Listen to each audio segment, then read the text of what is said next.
Step away from the vehicle and put your hands where we can see them."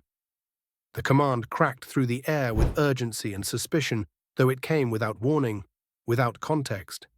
Sergeant Darren Weidman turned slowly from the gas pump, brows slightly raised, hands already lifting halfway in the universal language of cooperation. He was wearing full U.S. Army fatigues, his boots still coated in red clay from a week-long exercise in Fort Bragg. His truck, parked neatly by pump number 3, bore the DoD base sticker and a unit decal on the bumper. None of that seemed to matter to the two local officers storming toward him. "Is there a problem, officers?" Darren asked calmly, his voice steady with the kind of control forged by years of discipline. "We got a call," one officer snapped, "about a suspicious vehicle. Matching this one, stolen plates, and you don't look like the guy who owns it." The other officer didn't speak. He just reached out, twisted Darren's wrist behind his back, and slapped on the cuffs. It was forceful, but not unfamiliar. Darren didn't resist. He didn't even wince. He just looked the officer dead in the eyes and said, "You're making a mistake." They didn't care. "Impersonating military personnel is a felony," the first officer sneered. "Let's see how funny that is behind bars." Darren didn't bother arguing. He knew his rank, his record, and his clearance would do the talking, eventually. But not yet. For now, they shoved him into the back of the cruiser like he was a petty thief caught red-handed. One woman filming on her phone whispered, "He's in uniform. Are they serious?" But the rest of the gas station crowd just stared, some with confusion, others with quiet judgment. No one intervened.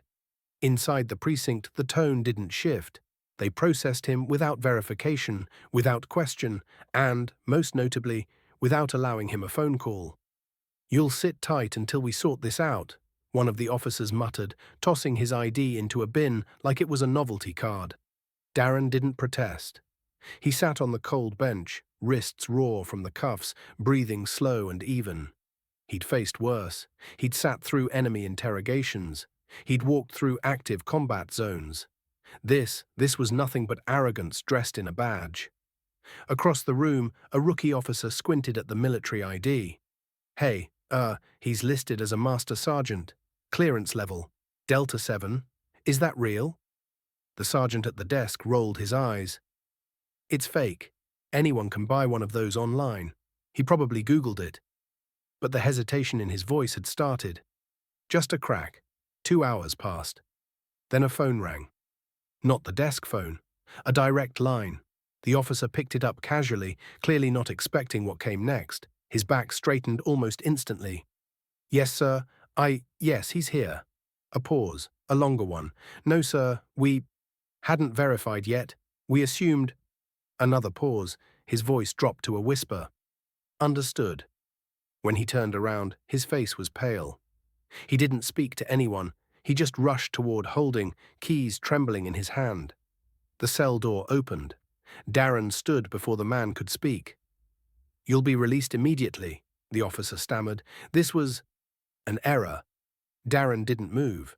"Who authorized my arrest?" "We had a civilian tip. Did you run the plates? Check the ID? Call base security? Even ask my name?" The officer looked down.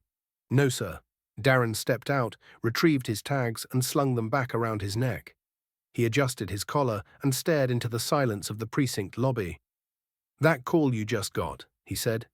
"That was from Northern Command.